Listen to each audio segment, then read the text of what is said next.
And I know that some of your teaching at excelling key subjects is with Key Stage 3 students. Do you have anything to say specifically about their current, where they are in the academic year and the exams and so on? Mm-hmm. As far as the KS3 students are concerned, a lot of people don't actually appreciate how important it is. One thing to start with, a lot of students in most successful schools actually start GCSE at that level. They start their GCSE a bit earlier.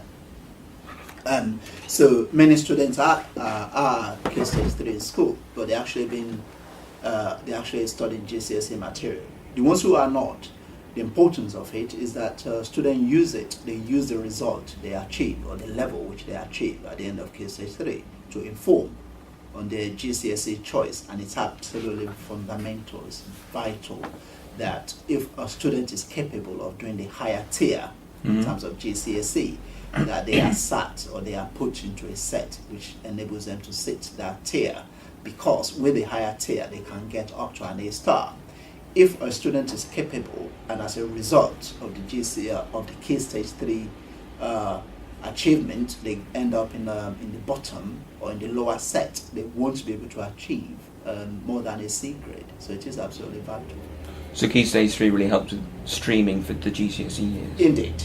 Yes, the government has abandoned the SAT, the Key Stage 3 SATs, a couple of years ago, but still it is important because schools still conduct an internal examination to find out, and it helps. They use it as an instrument to set them for GCSE.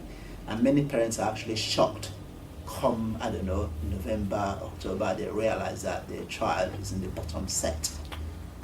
And sure. you know, the set, they can't get better than a C grade at GCSE. And if they're bright, they become disgruntled because they are not challenged, and it is downhill really from there. Something to avoid if possible. Yeah, indeed.